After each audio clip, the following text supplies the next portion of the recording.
Emily was certain her best friend, Sarah, had moved away. They'd shared everything: secrets, dreams, fears. Then, without warning, Sarah announced she was leaving town. No goodbyes, just a sudden departure. Weeks passed. Emily missed her friend but accepted it. Until she noticed something odd. Sarah's social media went silent. No updates, no photos. Unusual for someone so active online. Curiosity turned to concern. Emily reached out to mutual friends. No one had heard from Sarah. Her phone went straight to voicemail. Messages remained unread. Determined, Emily visited Sarah's old house. A new family had moved in. They knew nothing about Sarah's whereabouts. Emily contacted Sarah's parents. They were evasive, claiming Sarah was fine but offering no details. Their tone was off, hiding something. Late one night, Emily received an anonymous message. "You don't know the whole story. Stop digging." Her heart raced. Who was this? What were they hiding? She couldn't let it go. Emily delved deeper, uncovering inconsistencies in Sarah's life. Friends mentioned a secret relationship, a hidden diary, whispers of a double life. The more Emily uncovered, the darker the picture became. Sarah's sudden move didn't add up. There were no records of her leaving town. No new job, no new address. Emily's phone buzzed again. Another anonymous message: "Some truths are better left buried." Fear gripped her, but she was in too deep. She discovered Sarah had been involved with a mysterious group. A society that promised enlightenment but demanded secrecy. Members who left were never heard from again. Emily's world turned upside down. Had Sarah tried to leave? Was she silenced? The pieces fit, but the picture was grim. One night, Emily found a letter slipped under her door. In Sarah's handwriting: "Trust no one. They're watching." Emily's hands trembled. Was Sarah alive? Or was this a trap?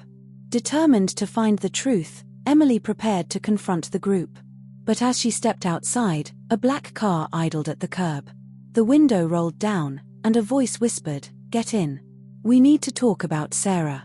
Emily's heart pounded. Was this her chance to find Sarah? Or was she walking into a trap? She took a deep breath and stepped forward. Emily's heart raced as she stood before the idling black car. The window rolled down, revealing a shadowed figure. A voice, low and urgent, beckoned, "Get in. We need to talk about Sarah." Every instinct screamed caution, but the lure of answers about her missing friend was irresistible. She opened the door and slid into the passenger seat. The car sped off, city lights blurring past. The driver remained silent, face obscured by a hood. Emily broke the tension. "Who are you?"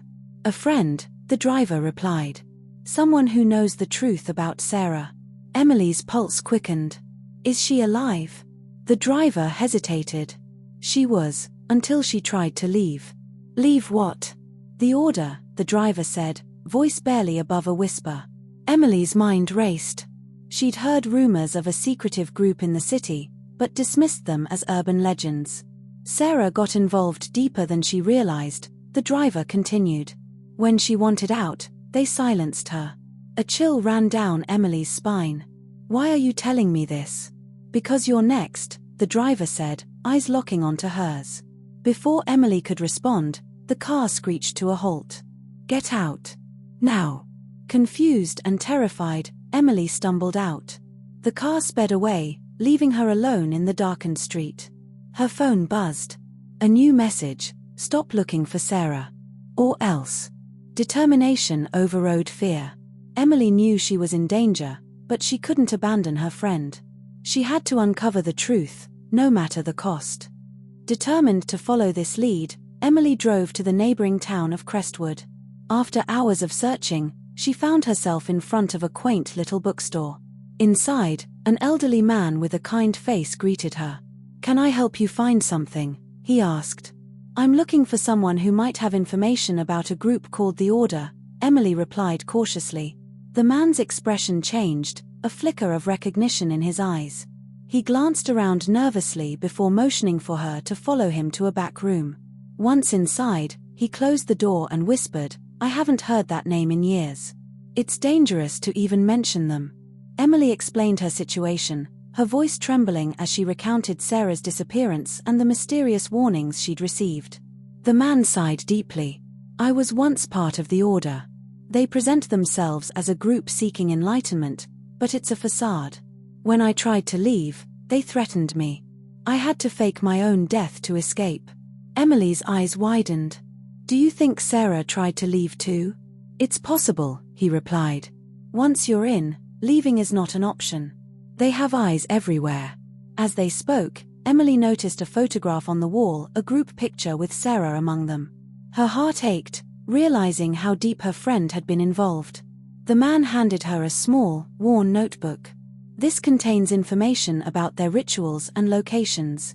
It might help you, but be careful. Trust no one. Thanking him, Emily left the bookstore, clutching the notebook tightly. As she walked to her car, her phone buzzed with a new message. We warned you. Now face the consequences. Panic surged through her, but she took a deep breath, steeling herself. Determined to find Sarah and expose the Order, Emily knew there was no turning back. Emily's heart raced as she clutched the worn notebook, its pages filled with cryptic notes about the Order. The anonymous threats had intensified, but so had her resolve to uncover the truth about Sarah. Late one evening, as Emily pored over the notebook in a dimly lit cafe, a shadow fell across her table. She looked up to see a tall, bespectacled man with a disheveled appearance. Mind if I sit? He asked, gesturing to the empty chair. Emily hesitated but nodded. I've been following your investigation, he said, lowering his voice. Name's Jack. I used to be part of the Order. Emily's eyes widened. Why should I trust you? Jack smirked. You shouldn't. But I can help you find Sarah. Despite her reservations, Emily felt a glimmer of hope. What do you know? Jack leaned in closer. The Order isn't just a group, it's a web of secrets. Sarah uncovered something she shouldn't have. That's why she vanished. Emily's pulse quickened. What did she find? Jack glanced around nervously. Not here. It's not safe. Meet me tomorrow at the old library, noon. Before Emily could respond, Jack stood and disappeared into the night. The next day, Emily arrived at the abandoned library, its once grand facade now crumbling. Inside, dust motes danced in the shafts of sunlight. Jack emerged from the shadows. Sarah discovered that the Order was involved in illegal activities, money laundering, blackmail, even murder, Jack revealed. Emily's breath caught. Why didn't she go to the police? The Order has eyes everywhere, Jack replied. She didn't know whom to trust. Emily felt a surge of determination. We need to expose them. Jack nodded. I have a plan, but it's risky. Are you in? Emily took a deep breath. I'm in. As they delved deeper into the Order's secrets, Emily couldn't shake the feeling that someone was watching them. The lines between friend and foe blurred, and the danger grew ever closer. Emily and Jack, having successfully rescued Sarah from the clutches of the Order, believed the nightmare was finally over. They settled into a semblance of normalcy, with Sarah beginning her journey to recovery. However, as days turned into weeks, subtle changes in Sarah's behavior began to surface. One evening, Emily noticed Sarah meticulously arranging items in the living room, a habit she never had before. When questioned, Sarah brushed it off, attributing it to a newfound appreciation for orderliness. But Emily couldn't shake the feeling that something was amiss. Jack, too, observed Sarah's increasing secretiveness. She would often retreat to her room for hours, emerging with a distant look in her eyes. Concerned, Jack confided in Emily, and together they decided to confront Sarah.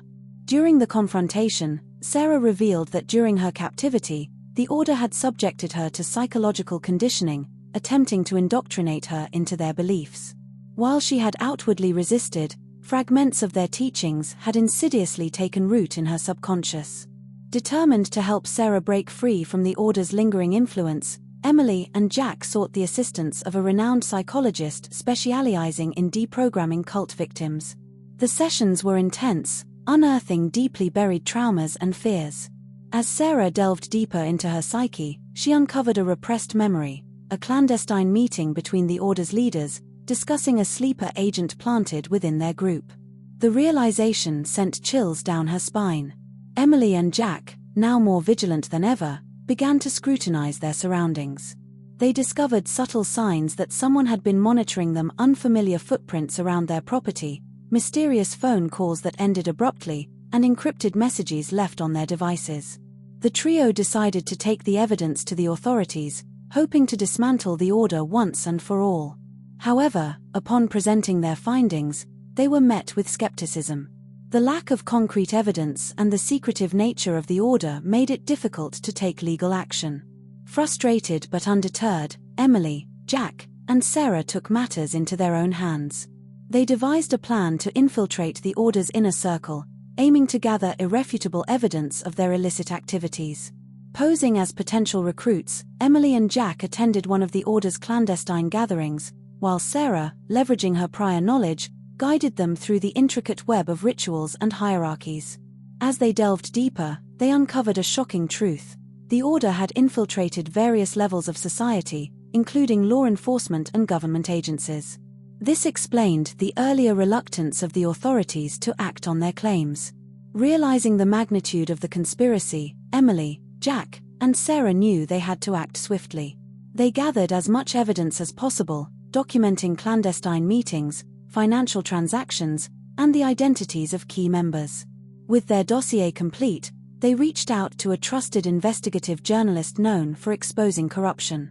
The journalist, intrigued by their story, agreed to publish their findings, ensuring the information reached the public domain. The exposé sent shockwaves through society, leading to widespread outrage and demands for justice. Under immense public pressure, the authorities were compelled to act, initiating a series of raids and arrests that dismantled the order's operations. In the aftermath, Emily, Jack, and Sarah found solace in knowing they had brought down a nefarious organization. However, the experience left them questioning the nature of power and the ease with which corruption can seep into the very fabric of society.